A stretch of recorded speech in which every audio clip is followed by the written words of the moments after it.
আজকের এই প্রধান মেহমানের সম্পর্কে আপনারা যারা ইউটিউব দেখেন তার সম্পর্কে আপনারা অবশ্যই অবগত আছেন। আজকের এই মাহফিল ইন্তেজামিয়া কমিটির পক্ষ থেকে আপনাদেরকে জানানো যাচ্ছে যে আপনাদের মাঝে মাইক্রোফোন যাবে। আপনাদের মনের ইচ্ছা অনুযায়ী যে কোনো ধরনের প্রশ্ন আপনারা রেডি করে রাখবেন। আমরা মাইক্রোফোন আপনাদের হাতে দেব। আমাদের প্রধান মেহমানকে আপনারা প্রশ্ন করবেন, আমরা সরাসরি প্রশ্নের জবাব ইনশাআল্লাহ আমাদের প্রধান মেহমান দেবেন, এই আশাবাদ ব্যক্ত রাখছি। সম্মানিত উপস্থিতি, এই পর্যায়ে আপনাদেরকে আর কষ্ট দিব না, অনেক কষ্ট করে বসে আছেন। শেষ পর্যায়ে এসে আমার ভাতিজা জুবায়ের বিন আব্দুল্লাহ সে একটা ইসলামী সঙ্গীত পরিবেশন করে আপনাদের মাঝে উপস্থাপন করছেন। আসসালামু আলাইকুম ওয়া রাহমাতুল্লাহি ওয়া বারাকাতুহু। আহলে হাদিস জঙ্গি নয় কাটি মুসলমান, কাউকে করে না আঘাত দিয়ে হাত ও জবান, দিয়ে হাত ও জবান। মধ্যপন্থী বিদায় তারা আল্লাহর প্রিয় দল,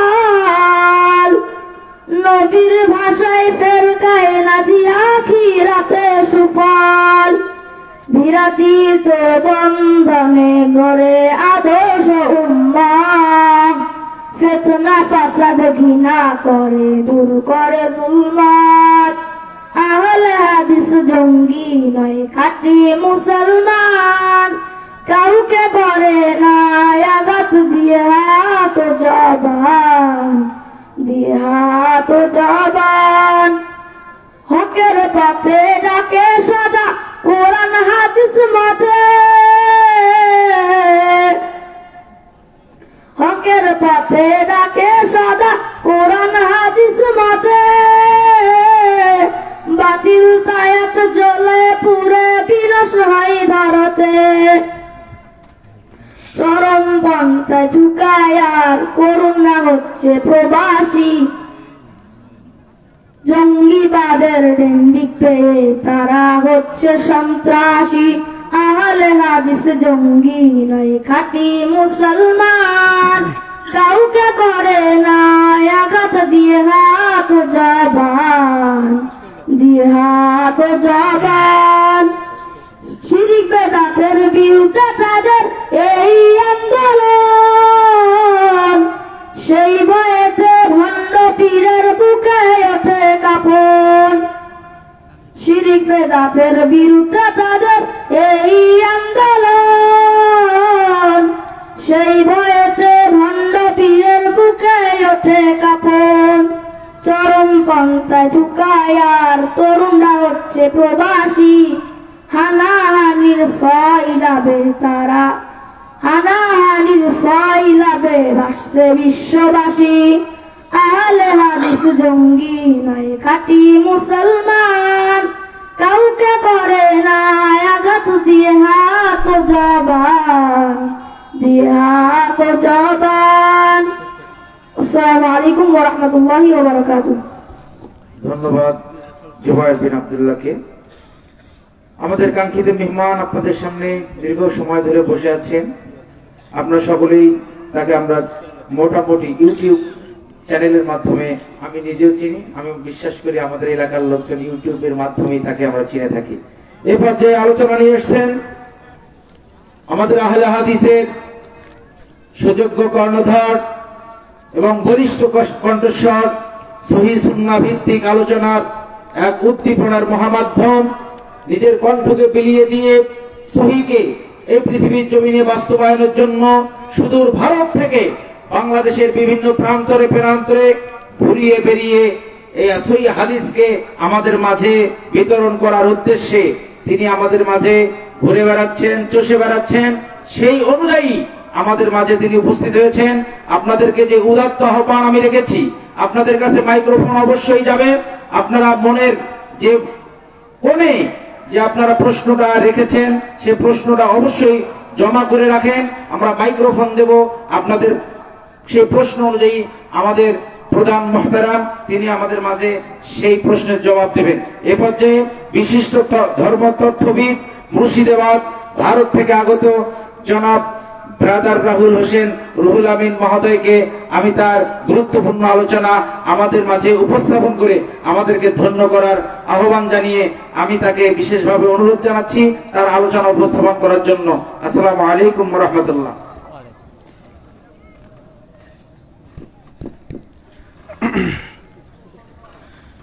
আসসালামু আলাইকুম ওয়া রাহমাতুল্লাহি ওয়া বারাকাতুহু। ইন্নাল হামদালিল্লাহি নাহমাদুহু ওয়া নাস্তাঈনুহু ওয়া নাস্তাগফির ওয়া নাউযু বিল্লাহি মিন শুরুরি আনফুসিনা ওয়া মিন সাইয়্যাতি আমালিনা মান ইয়াহদিহিল্লাহু ফালা মুদিল্লা লাহু ওয়া মান ইউদ্লিল ফালা হাদিয়া লাহু واشهد ان لا اله الا الله وحده لا شريك له واشهد ان محمدا عبده ورسوله اما بعد فان خير الحديث كتاب الله وخير الهدي هدي محمد صلى الله عليه وسلم وشر الامور محدثاتها وكل محدثة بدعة وكل بدعة ضلالة وكل ضلالة في النار. أعوذ بالله السميع العليم من الشيطان الرجيم من همزه ونفخه ونفسه. يا أيها الناس اتقوا ربكم الذي خلقكم من نفس واحدة وخلق منها زوجها وبث منهما رجالا كثيرا ونساء واتقوا الله الذي تساءلون به والأرحام إن الله كان عليكم رقيبا.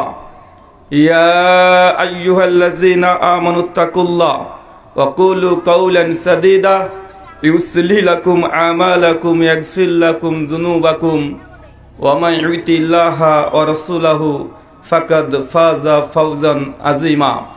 قال رب اشرح لي صدري ويسر لي أمري واحلل عقدة من لساني يفقهوا قولي.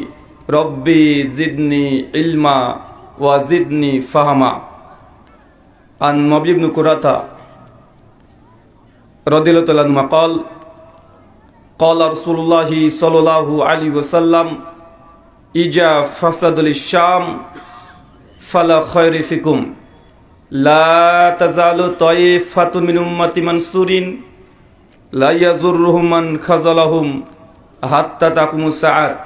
قال محمد بن إسماعيل قال علي ابن المديني هم أصحاب الحديث رواه سنن الترمذي إسناده صحيح. সমস্ত প্রশংসা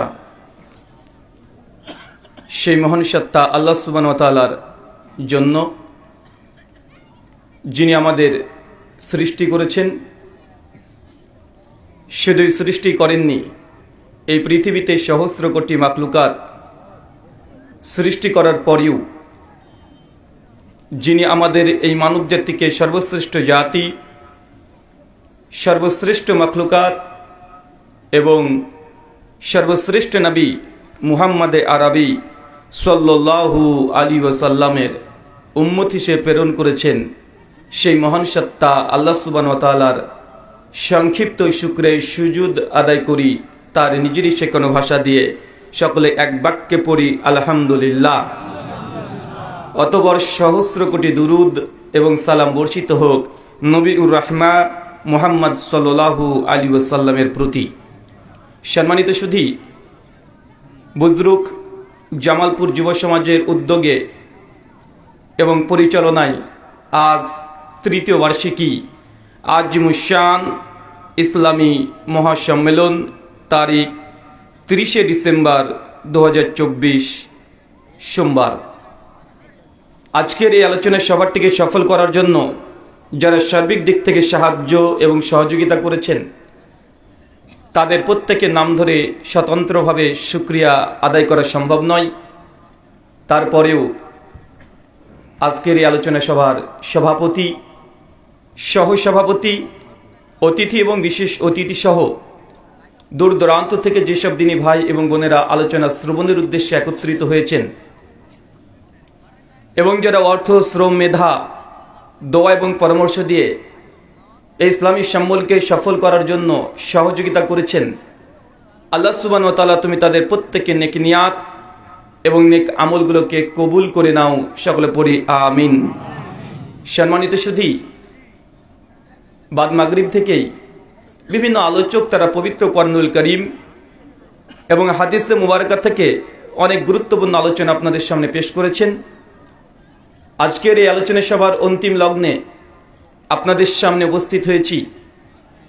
একটি নির্দিষ্ট বিষয়ের উপরে আমাকে কথা বলার জন্য কমিটির তরফ থেকে বলা হয়েছে। আলোচ্য বিষয় দেওয়া হয়েছে আহলুল হাদিসদের আকীদা এবং মানহাজ। কথা বুঝতে পারলেন? এই আলোচনাগুলো খুব গভীর এবং তাত্ত্বিক আলোচনা। সাধারণত ওয়াজ মাহফিলের শ্রোতা যারা হয় এই আলোচনাগুলো থেকে তাদের উপকার খুব কমই হয়। এই জন্য দার্স, তাদরিস অথবা ইসলামী হালাকা বা মসজিদ ভিত্তিক আলোচনা যেগুলো, সেগুলোতে এইসব আলোচনাগুলো খুব উপকারী। এই গোটা বিশ্বজগতের মধ্যে টাইমস অফ ইন্ডিয়া 2015 সালের 13 অক্টোবর পৃষ্ঠা নম্বর 19-এ তার একটা আর্টিকেল ছাপিয়ে বলছে যে গোটা বিশ্বজগতে মানুষের সংখ্যা প্রায় 800 কোটি। বলেন তো কত কোটি? 800 কোটি। আর 800 কোটি মানুষের মধ্যে প্রায় 4,500 ধর্ম আছে। কতগুলো ধর্ম আছে? 4,500। আমরা কটাই বা ধর্মের নাম জানি? সর্বোচ্চ 8টা, 10টা, 20খানা ধর্মের নাম আমরা জানি। হিন্দু, মুসলিম, বৌদ্ধ, জৈন, ইহুদি, খ্রিস্টান, এই 8, 10, 20খানা সর্বোচ্চ ধর্মের সঙ্গে আমরা পরিচিত বা তাদের নামটা আমরা শুনেছি, কিন্তু ধর্মের সংখ্যা প্রায় 4,500। আর 4,500 ধর্মের মধ্যে যে ধর্মের অনুসারী সবচেয়ে বেশি তারা হচ্ছে খ্রিস্ট ধর্মের অনুসারী, তাদের খ্রিস্টান, যাদের সংখ্যা গোটা বিশ্বজগতের ছড়িয়ে ছিটিয়ে আছে লগভগ প্রায় 220 কোটি। আর পৃথিবীর দ্বিতীয় বৃহত্তর ধর্মের নাম হচ্ছে ইসলাম, তথা আমরা মুসলিমরা। আমাদের সংখ্যা গোটা বিশ্বজগতে প্রায় 170 থেকে 180 কোটি। আর পৃথিবীর তৃতীয় বৃহত্তর ধর্মের নাম হচ্ছে হিন্দুইজম তথা সনাতন ধর্ম বা বৈদিক ধর্ম, যাদের সংখ্যা গোটা বিশ্বজগতে প্রায় 120 থেকে 130 কোটি। আরও অনেকগুলো ধর্ম আছে। বৌদ্ধ ধর্ম আছে 8 কোটি, ইহুদি আছে 1.5 কোটি, বাকি অন্য অনেকগুলো ধর্মের অনুসারী পৃথিবীতে বিদ্যমান আছে। আর প্রত্যেকটা ধর্মের অনুসারীদের কমন একটা দাবিও আছে যে আমাদের ধর্মটাই সঠিক, বাকি পৃথিবীর সমস্ত ধর্ম ভুল এবং মিথ্যা। বা আছে না নাই? কথা বলেন। একজন হিন্দু পণ্ডিতকে জিজ্ঞাসা করবেন যে স্যার, পণ্ডিতজি, মহারাজ, গুরু, আমরা মুসলমান প্রতিদিন 5 ওয়াক্ত সালাত আদায় করি, রমজানের 30টা দিন সিয়াম পালন করি, অথবা আপনাদের ভাষায় উপোস থাকি, ব্রত পালন করি, সামর্থ্য থাকলে হজ করি 7-8 লক্ষ টাকা খরচ করে, সামর্থ্য থাকলে নিজের অর্থ, টাকা মানুষকে আমরা জাকাত দিই, দান, সদকা, কুরবানি, ফিতরা, অজস্র কাজ আমরা ধর্মের জন্য করি। এখন হিন্দু পণ্ডিতকে যদি বলেন, তো পণ্ডিতজি বলেন তো আমি মুসলিম কিন্তু এই কর্মগুলো করি, তারপরেও আমি কি আপনাদের যে স্বর্গ আছে আপনাদের বিশ্বাস অনুযায়ী সেই স্বর্গে প্রবেশ করতে পারবো? বলেন তো তাদের উত্তরটা কি হবে? পরিষ্কার বলবে না, আরে তোমরা মুসলমান, তোমরা আবার স্বর্গে যাবে? তোমরা তো আমাদের ভগবান গরুকে, তথা গরু আমাদের মাতা ভগবান, তাকে হত্যা করে জবাই করে প্রতিদিন মাংস খাচ্ছ, তোমরা আবার স্বর্গের চিন্তা করছো? বা বলবে কি বলবে না? দাদা, তারা যেটাকে ভগবান মনে করে যা ইচ্ছা বিশ্বাস করতে পারে, কারণ অনুভূতিতে আঘাত দেওয়ার জন্য বলছি না, তারা যা ইচ্ছা বিশ্বাস করতে পারে। কিন্তু তারা যেটাকে ভগবান মনে করে, মুসলমানরা সেই প্রাণীটাকে একটা জানোয়ার বা জন্তু ছাড়া কিছুই মনে করে না। করি কি করি না? কথা বলেন। করি।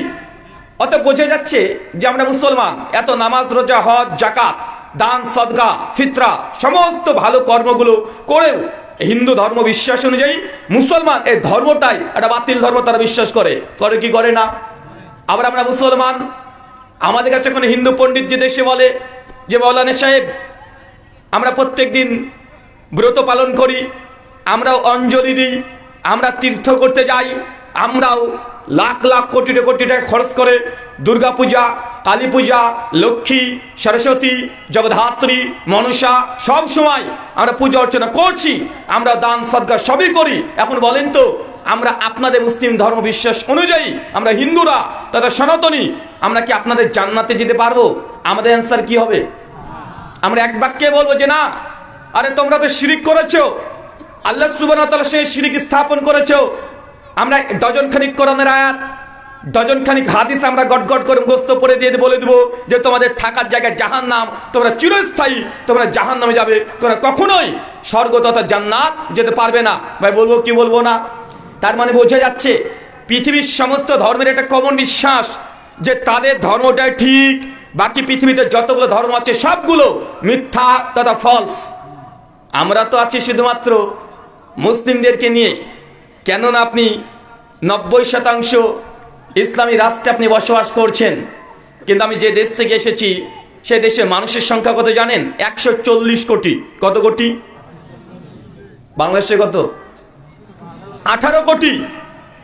90 থেকে 92% মুসলিম। ডানে বাই যেদিকে তাকাবেন সেদিকে মুসলিম দেখছেন।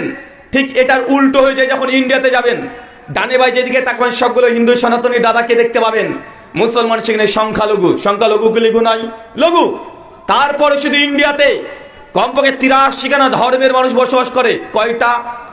প্রায় 83খানা ধর্মের মানুষ শুধু ইন্ডিয়াতে বসবাস করে। আমরা শুধু আছি ইসলাম নিয়ে। কেন? আপনি বাংলাদেশের মানুষ, আপনি শুধু দেখছেন যে মুসলিমদের মধ্যে মারামারি। আমি হানাফি, ও শাফি, ও মালিকি, এ হাম্বেলি, এ দেবন্দি, এ জামাতি, এ চরমনাই, এ নাথপুরি, জৌনপুরি, রাজারবাগি, ফুলতলি, দেওয়ানবাগি, আটরশি, কুত্তামারি, আছে না নাই? মানে দেখেন, মুসলমান আমরা। ইন্ডিয়াতে 83খানা ধর্ম থাকলেও বাংলাদেশে মুসলমানের মধ্যে 83খানা মতবাদও আছে। আছে না নাই? আছে। আর আমরা এক দল আর এক দলকে বলছি গোমরা, পথভ্রষ্ট, জাহান্নামী। বলি কি বলি না? আমরা এক কথাতেই, আমার সঙ্গে আপনার একটু মতের অমিল আছে, এই জন্য আমি আপনার ডাইরেক্ট আপনার পুরো রাগ তো মিটিয়েছি, বলে আপনার বউকে তালাক দিয়ে ছেড়ে দিয়েছি। আছে না? আপনাকে যা বললাম যে বউ অটো তালাক। ওর বউ কি করলো রে ভাই? বউকে অটো তালাক দিয়ে দিচ্ছি না ভাইজান? এরকম ফতোয়া চলছে কি চলছে না? ফতোয়াবাজি চলছে। তো আপনাকে বলার উদ্দেশ্য এটাই যে ভাই, পৃথিবী আছে কোন দিকে? আরে পৃথিবীতে গোটা বিশ্ব জগতে ইসলাম ধর্মটাকে চ্যালেঞ্জ করে। ইহুদি, খ্রিস্টান, নাস্তিক যারা আছে তারা গোটা ধর্মটাকে তারা বাতিল মনে করে। ইসলাম ধর্মটাকে বাতিল মনে করছে না? তারা করছে। আরে ধর্ম নিয়ে লড়াই, যে কোন ধর্মটা আসলে আল্লাহ প্রদত্ত। আরে দুনিয়াতে হাজার হাজার ধর্ম তৈরি হয়ে গেছে, এখন কোন ধর্ম যেটা সত্য ঈশ্বর দিয়েছে, আল্লাহ সুবহানাহু দিয়েছেন, এটা নেই। গোটা বিশ্বের মানুষের মধ্যে 800 কোটি মানুষ আলাদা আলাদা 4500 ধর্ম তৈরি করেছে। আর আমরা মুসলমান, আমরা নিজেরাই মুসলমান হওয়ার পরে এ জাহান্নামী ও গোমরা পথভ্রষ্ট বলছি কি বলছি না? বলছি। তার মানে বোঝা যাচ্ছে এই বিশ্ব জগতে ধর্মের সঙ্গে আর মুসলিমদের মধ্যে বিভিন্ন দল এবং মতবাদের মধ্যে দ্বন্দ্ব চলছে কি চলছে না? আর এখন আমরা তো সাধারণ মানুষ, চাচা, অনেক যাদের বয়স হয়ে গেছে তারা বলবে যে বাবা অত শত কোরআন হাদিস তো বুঝি না। আরে যখন যে হুজুরের আলোচনা শুনছি মনে হচ্ছে সেই হুজুরই তো ঠিক কথাগুলো বলছে, আর আপনিও মনে করছেন এটা যে দেখেন, আপনি একটা হুজুর আসলেন এখানে কোরআন হাদিসের কথা বললেন, আর একটা হুজুর আসছে উনিও তো কোরআন হাদিসের কথা বলছে। এখন কে যে ঠিক আর কে যে ভুল? আমরা তো সাধারণ মানুষ, আমরা তো বিপদে, আমরা কোন পথে যাব? একটা প্রশ্ন আছে না নাই? এই প্রশ্ন সবার মনের মধ্যে আছে চাচা। তবে মনে রাখেন, আপনাকে বলি, আল্লাহ সুবহানাহু ওয়া তাআলা বলছেন কোরআনুল কারীম সূরা জুমার সূরা নম্বর 39 আয়াত নাম্বার 18, আল্লাহ বলছেন আল্লাযীনা ইয়াসতামিউনাল কওল ফায়াত্তাবিউনা হাসানা উলাইকাল্লাযীনা হাদাহুমুল্লাহ ওয়া উলাইকা হুম উলুল আলবাব। বাংলা ভাবার্থ, আল্লাহ বলছেন আল্লাযীনা ইয়াসতামিউনাল কওল, যারা মনোযোগ ছেড়ে কথা শ্রবণ করে। কি বলছে বলেন তো চাচা? মনোযোগ ছেড়ে কথা শুনতে হবে। আগে থেকে বললে হবে না ওরা আহলে হাদিস, ওদের আলোচনায় যাওয়া যাবে না। ওরা গায়ের মুকাল্লিদ, ওদের আলোচনায় যাওয়া যাবে না। সমাজে এমন মানুষ আছে না নাই? আছে না? আছে। দূর থেকে আলোচনা শুনবে, কান খরগোশের মতো খাড়া করে দেবে, তারপর আলোচনা শুনতে মানুষ অনেকে আসে না। কেন? কে যেন বলে দিয়েছে যে ওটা আলাদা আর আমরা আলাদা। এরকম আছে না সমাজে? আছে। কিন্তু আল্লাহ সুবহানাহু ওয়া তাআলা বলছেন আল্লাযীনা ইয়াসতামিউনাল কওল, যারা মনোযোগ সহকারে কথা শ্রবণ করে, মানে কথা শুনতে হবে। কথা কে বলছে এটা গুরুত্বপূর্ণ নয়, বরং কার কথা বলা হচ্ছে এটাই গুরুত্বপূর্ণ। কখনো কখনো রাস্তার একটা ফকিরও এমন একটা উপদেশ বাণী দিয়ে দিতে পারে একটা কলেজের প্রফেসরকে, যে তার জীবনের মোড় চেঞ্জ করে দিতে পারে। পারে কি পারে না? আরে কথা কে বলছে এটা গুরুত্বপূর্ণ নয়, কার কথা বলা হচ্ছে, কিভাবে বলা হচ্ছে, এটাই গুরুত্বপূর্ণ। একজন হিন্দু পণ্ডিত যদি এসে আজকে এখানে বলে যায়, শোনেন আপনারা মুসলমানরা কেন সুদ খান, ইসলামে তো সুদ খাওয়া হারাম, যদি এই ফতোয়া দিয়ে যায় কোন হিন্দু পণ্ডিত, ভাই কথা ঠিক না ভুল? কথা তো ঠিক। আরে উনি হিন্দু হোক, উনি নাস্তিক হোক, উনি ইহুদি খ্রিস্টান যেই হোক, কথা কোরআনের বলেছে কি বলে নাই? বলেছে। তাই আমাদের কথা কে বলছে এটাকে গুরুত্ব না দিয়ে কার কথা বলা হচ্ছে সেটা গুরুত্বপূর্ণ। মনে রাখবেন, আজকে আমি যে কথাগুলো বলবো, আমার কথা যদি কোরআনের আয়াত বা হাদিসে কারিমা যদি না থাকে, আমার কথা মানার দরকার নেই। আর আমি নিজস্ব পার্সোনাল ব্যক্তিগত কোনো ব্যাখ্যা, এই ব্যাখ্যাও মানার দরকার নেই। আমি কোরআনের আয়াত যেগুলো বলছি, যদি মুসলমান হন আপনি মানতে বাধ্য। আর যদি হাদিসে মুবারাকা আমি পাঠ করি, তাহলে হাদিসগুলো মুসলমান মানতে বাধ্য কি বাধ্য নয়? বাধ্য। তার জন্য আল্লাহ বলছেন আল্লাযীনা ইয়াসতামিউনাল কওল, যারা মনোযোগ সহকারে কথা শ্রবণ করে, তথা আপনাকে কথা শুনতে হবে। 2, এরপরে আল্লাহ বলছেন ইয়াত্তাবিউনা হাসানা, শুধু শোনাতেই সীমাবদ্ধ নয়, শোনার পরে সবচেয়ে উত্তম যে জিনিসগুলো, আহসান, সবচেয়ে উত্তম জিনিসগুলোকে যে গ্রহণ করার মতো হৃদয় উন্মুক্ত রাখে, মানে শুনবো কিন্তু মানবো না, এটা কোন মুসলমানের চরিত্র নয়, এটা ইহুদি খ্রিস্টানের চরিত্র। কার? ইহুদিরা বলতো সামিনা, শুনলাম, আসাই না, আমি মানবো না। নবীর কাছে আসতো, কোরআন শুনতো, মুসা নবীর কাছে যেত, তাওরাত শুনতো, শুনে বলতো যে সামিয়ানা, শুনেছি মুসা তোমার কথা, তুমি যা পাঠ করছো শুনেছি, কিন্তু আসাই না, আমি তোমার কথা মানবো না। তো শোনার পরে না মানা, এটা কাদের? এটা ইহুদিদের চরিত্র। আর কথা শুনবই না, শোনার দরকার নেই। কোরআনের আলোচনা হবে, দূরে গিয়ে আমরা নিজেদের মতো গাল গল্প করবো, মানুষের কানে গিয়ে কান পরা দেবো, খবরদার ওখানে আলোচনা যাওয়া যাবে না। এটা হচ্ছে মুশরিকদের চরিত্র। কাদের চরিত্র? মুশরিকদের চরিত্র। আল্লাহ নবী যখন কোরআনুল কারীম পাঠ করতেন, আবু জাহেল, আবু লাহাব, উতবা, শাইবা সবাই তার মধ্যে, খবরদার কেউ মুহাম্মদের কাছে যাবি না, কোরআন শুনবি না। কারণ ওই মুশরিক যারা আছে তাদের ভেতরে ভয় ছিল। ভয় এটাই কাজ করতো যে উনার কাছে যারাই যায়, আরে যেই গেছে তার কাছে কোরআন শুনেছে, সেই আর আমাদের দলে ফিরে আসে নাই, সে মুসলমান হয়ে গেছে, সে কালেমা পাঠ করে গেছে, সে 360 মূর্তিকে বাদ দিয়ে একজন আল্লাহকে বিশ্বাস করে নিয়েছে। এটা কাদের বিশ্বাস ছিল? কথা বলেন। মুশরিক। যারা মুশরিক তারা কোরআন শুনতে চাইতো না। আর ইহুদি যারা ছিল তারা শুনতো, শোনার পরে বলতো আসাই না, মানবো না। যা বলছো বলো, তুমি কোরআন বলো, হাদিস বলো, যা বলো, আমি যেটা মানছি সেটাই মানবো, তোমার কোরআনও মানার দরকার নেই, হাদিসও মানার দরকার নেই। আল্লাহ তার জন্য বলছেন আল্লাযীনা ইয়াসতামিউনাল কওল ফায়াত্তাবিউনা আহসানা উলাইকা আল্লাযীনা হাদাহুমুল্লাহ, যারা শোনে মানার মতো হৃদয় রাখে, আল্লাহ বলছে উলাইকা আল্লাযীনা হাদাহুমুল্লাহ, আমি এই শ্রেণীর মানুষকেই মূলত হিদায়াত দিয়ে থাকি। আল্লাহ কাকে হিদায়াত দেন? চাচা, আল্লাহকে সবাইকে হেদায়েত দেন? সবাইকে আল্লাহ হেদায়েত দেন না। হেদায়েত পাওয়ার জন্য দুটো রাস্তা আছে, এক শোনা, আর 2 হচ্ছে মানার মতো মন থাকতে হবে। যদি দুটো যদি থাকে, আল্লাহ সুবহানাহু ওয়া তাআলা আপনাকে হেদায়েত দেবেন। আর যদি না থাকে, আল্লাহ চাইলে আবু জাহলকে হেদায়েত করতে পারতো না, আবু লাহাবকে পারতো না, উতবা, শাইবা, ফেরাউনকে করতে পারতো না?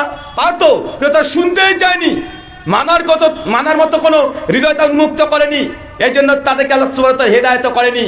তাই মুসলিম সমাজকে আমরা একটা কথাই বলি, আপনি কথা আগে শোনেন। বাজারে যাবেন, বাজারে গেলে দেখবেন অনেক রকমের দোকান আছে, দোকান থাকে না? অনেক রকমের দোকান আছে।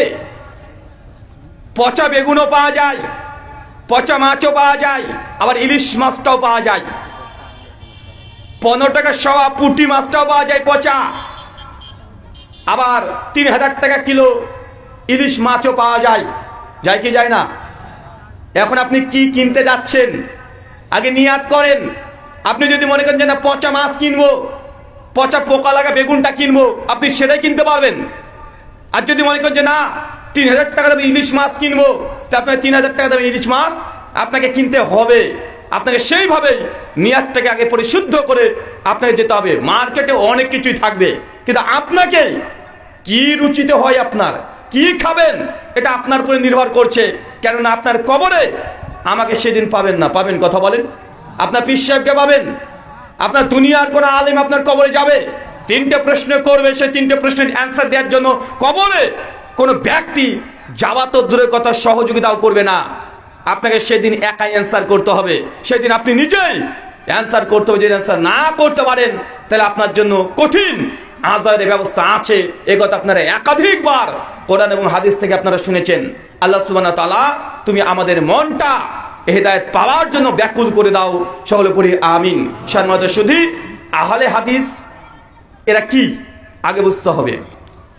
আহলে হাদিস, আহল মানে পরিবার, হাদিস মানে আবিধানিক অর্থে কথা, আর শরীয়ী পরিভাষায় হাদিস মানে নবীর কথা, কাজ, সমর্থন। কথাকে বুঝতে পারলেন?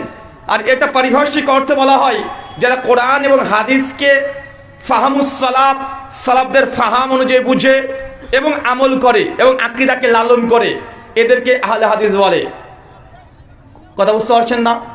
আহলে হাদিস কারা? আহলে হাদিস যারা কোরআনকে এবং হাদিসকে এবং সালাফদের ফাহাম, সালাফ যেভাবে কোরআন হাদিসকে বুঝেছে ওইভাবেই বুঝে, বোঝার পরে তার প্রতি আমলও করে এবং সেই আকীদাকে, বিশ্বাসকে লালন করে, এদেরকে বলা হয় আহলুল হাদিস।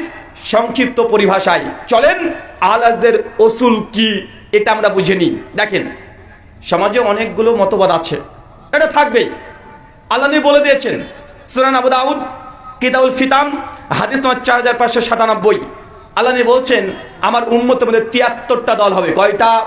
73টি দল হবে। কুল্লুম ফিন্নার, প্রত্যেক দলই যাবে জাহান্নামে, ইল্লা মিল্লাতুন ওয়াহিদা, শুধুমাত্র একটা দল যাবে জান্নাতে। কয়টা দল জান্নাতে চাচা? চাচা কয়টা দল জান্নাতে? একটা দলই যাবে জান্নাতে। সাহাবীরা জিজ্ঞাসা করছে মান হিয়া রাসূলুল্লাহ, আল্লাহর নবী সমস্ত উম্মাহ তা জাহান্নামে চলে যাবে, একটা দল যাবে জান্নাতে। মান হিয়া রাসূলুল্লাহ, আল্লাহর নবী যেই দলটা জান্নাতে যাবে সেই দলটা কে, তার পরিচয় কি? আল্লাহ নবী অ্যানসার করে বলছেন মা আনা আলাইহি ওয়াস সাহাবী, যারা আমাকে মেনে চলবে, আমার সাহাবীদের ফাহাম, সাহাবীদের আনুগত্য অনুসরণ করবে, তারাই হচ্ছে জান্নাতে যাবে। বাকি যতগুলো দল আছে একটা দলও জান্নাতে যাবে না। তার মানে আমাদেরকে বুঝতে হবে, তার মানে এই দায়িত্ব আমাদের। দায়িত্ব কার? কথা বলেন। দায়িত্ব কার? দায়িত্ব আমাদের। জান্নাতে আপনাকে যেতে হবে। বাজারে অনেক রকমের পচা ভালো মাল পাবেন, কোনটা ক্রয় করবেন এটা আপনার ব্যাপার। দুর্ভাগ্যজনক হলেও সত্য কথা, মুসলিমরা আজকে বিভিন্ন দলে ভাগ হয়ে গেছে। ভাগ হয়েছে কি হয় নাই? ভাগ হয়েছে কি হয় নাই? ভাগ হয়েছে। আর সমস্ত দলের দাবি আমরাই জান্নাতি, বাকি সবাই জাহান্নামী। এরকম ফতোয়া আছে না নাই? এই ফতোয়া বিদ্যমান।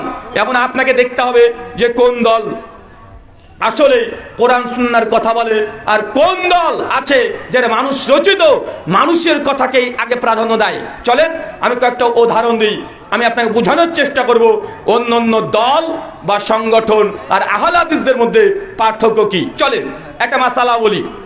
চাচা, আপনার নামাজে সূরাতুল ফাতিহার আগে বিসমিল্লাহ পাঠ করেন?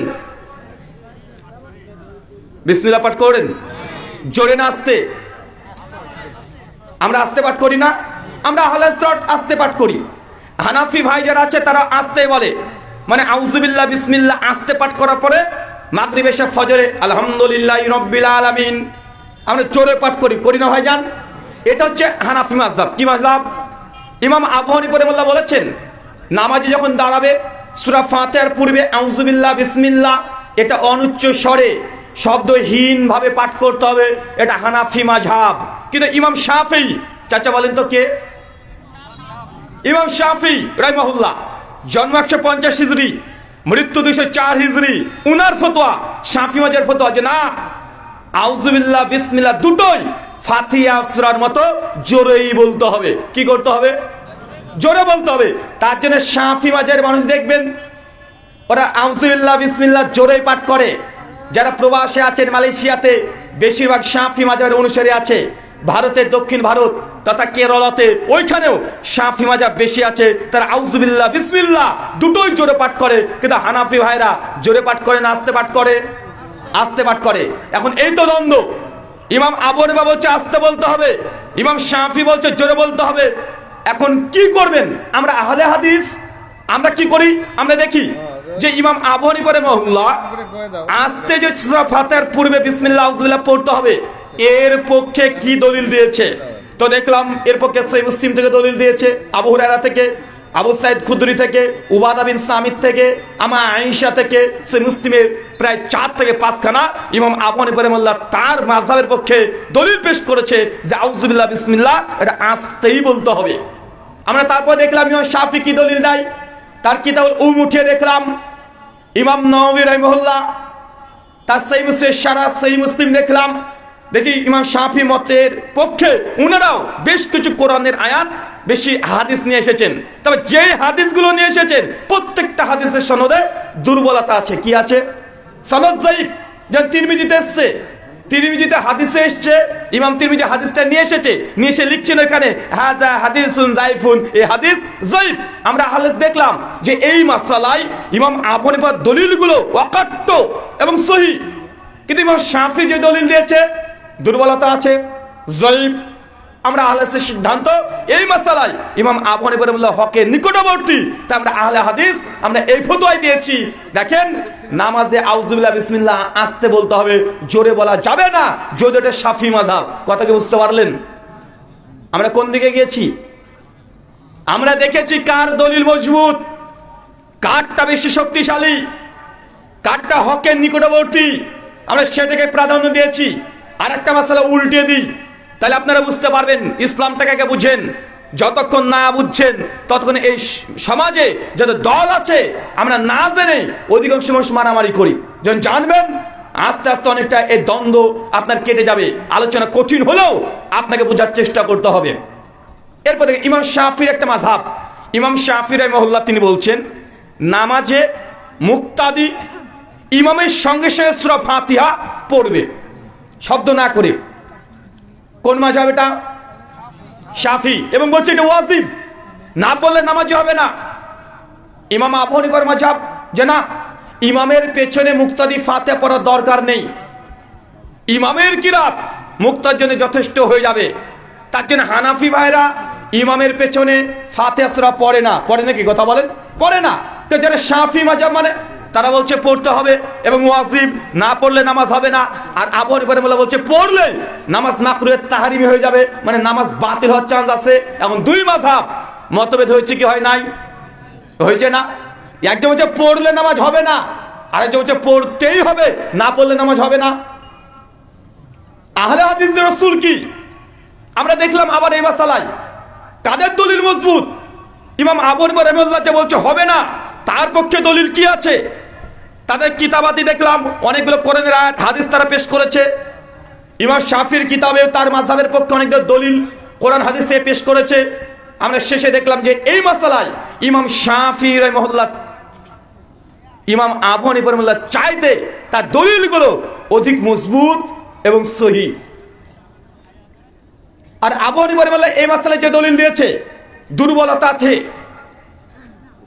আমরা আহলে হাদিস তখন বললাম কি, অতএব এই মাসালায় ইমাম শাফি হকের উপরে আছে, তার দলিল মজবুত। ইমাম আবু হানিফা রাহিমাহুল্লাহর মাযহাব এই মাসালায় দুর্বলতা আছে। কথা কি বুঝতে পারলেন? চাচা কথা বুঝতে পারছেন? আমরা তখন বললাম যে দেখেন ইমামের পেছনে মুক্তাদি ফাতিহা পড়বে, এটাই হচ্ছে বেশি শক্তিশালী। আমরা এটাকে গ্রহণ করেছি। এই মাসালায় ইমাম আবু হানিফা রাহিমাহুল্লাহর মাযহাবকে আমরা ছেড়ে দিয়েছি। কেন? একটু আগে দেখালাম আপনাকে কি ইমাম আবু হানিফা বলেছে আউযুবিল্লাহ বিসমিল্লাহ মনে মনে পড়ো, এই দলিল তার মজবুত, কিন্তু শাফিদের ভুল ছিল, ত্রুটিপূর্ণ ছিল। কিন্তু এই মাসালায় শাফি মাযহাব হকের উপরে আর হানাফি মাযহাব আছে দুর্বলের উপরে। কথা বুঝতে পারছেন চাচা?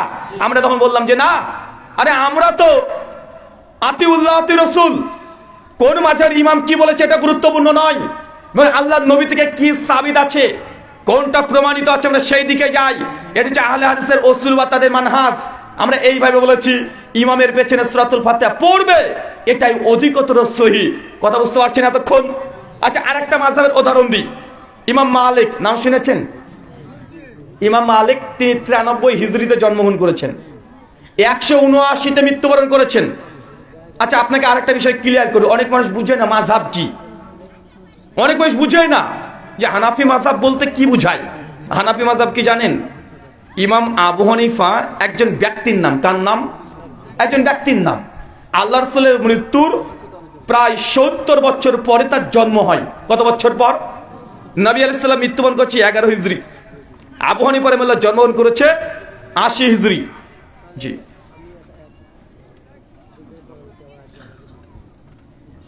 জি দেখেন, আপনারা দেখেন, আপনাদের সিদ্ধান্ত কি? আমি তো থেমে গেছি তাহলে। নেন,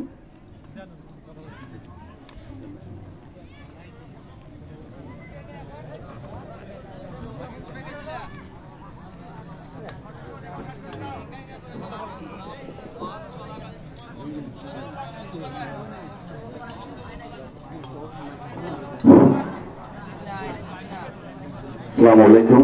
আমরা ক্ষমা চেয়ে নিচ্ছি, ছাড়ের ব্যস্ততার কারণে হয়তো বা প্রোগ্রামে থেকে আসার আগে আসাটা হয়নি আমাদের। তো আপনাদের মাঝে উপস্থিত আছেন আমাদের এলাকার প্রখ্যাত চিকিৎসক এবং দীর্ঘদিন ধরে মানবতার সেবা করে আসছেন অধ্যাপক ডক্টর মঈনুল হাসান সাদিক স্যার। উনি আপনাদের সামনে 2 মিনিট কথা বলবেন।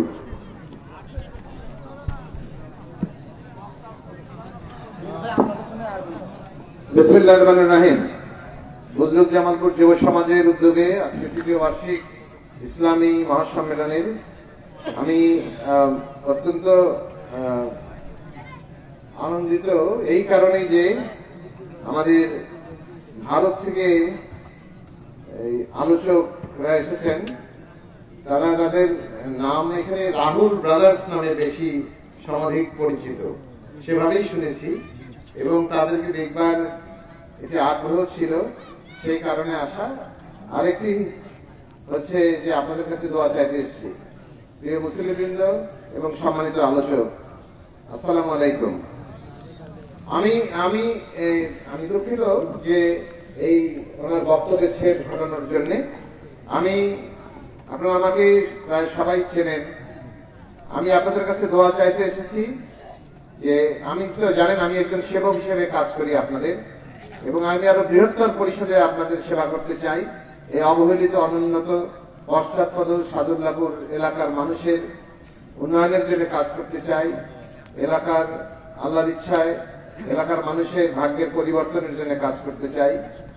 এবং আমি আরেকটি বিষয়ে আপনাদের কাছে দোয়া চাইতে এসেছি, যে সেটি হচ্ছে যে আমি নিজকে ভালো মুসলমান হিসেবে তৈরি করবার জন্য চেষ্টা করছি। আপনারা আমার জন্য দোয়া করবেন, আমি যেন ভালো মুসলমান হিসেবে ইমানের সাথে মৃত্যুবরণ করতে পারি। আমি শুধু এই কথাটাই বলার জন্য এসেছি আপনাদের সামনে। আমরা কে কে আমার জন্য দোয়া করতে রাজি আছেন একটু হাত তুলে দেখান। দুটো বিষয়, যদি অন্তর থেকে দোয়া করতে চান তাহলে 2 হাত তুলে দেখাতে হবে। জি, আমি আপনাদের ভালোবাসার মধ্যে থাকতে চাই। ধন্যবাদ। আপনাদের ভালোবাসার মধ্যে থাকতে চাই, অন্তরের মধ্যে থাকতে চাই। এবং আপনাদের যদি কখনো আপনাদের মুখ থেকে উচ্চারিত হয় ডক্টর সাদিক সাহেব আমাদের লোক, তাহলে এটাই হবে আমার অনেক বড় প্রাপ্তি এবং অনেক বড় পরিচয়। সেই পরিচয়ের মধ্যে, এবং যদি কখনো আমার মৃত্যুর পরে আপনাদের অন্তর থেকে স্বতঃস্ফূর্ত ভাবে একটি কথা উচ্চারিত হয় ডক্টর সাদিক ভালো মানুষ ছিলেন, তাহলে আমার মৃত্যুর পরে আমার আমলনামায় আল্লাহ তাআলা হয়তো একটি পয়েন্ট যোগ করবেন। এই আশা রেখে আপনাদের সবাইকে ধন্যবাদ জানাচ্ছি। আল্লাহ আমাদের সবাইকে হেফাজত করুন, আমাদের মঙ্গল করুন। এই কথা বলে আমি আমার বক্তব্য শেষ করছি। খোদা হাফেজ। বাংলাদেশ জিন্দাবাদ। শুকরান। ঠিক আছে, আর কেউ আছে?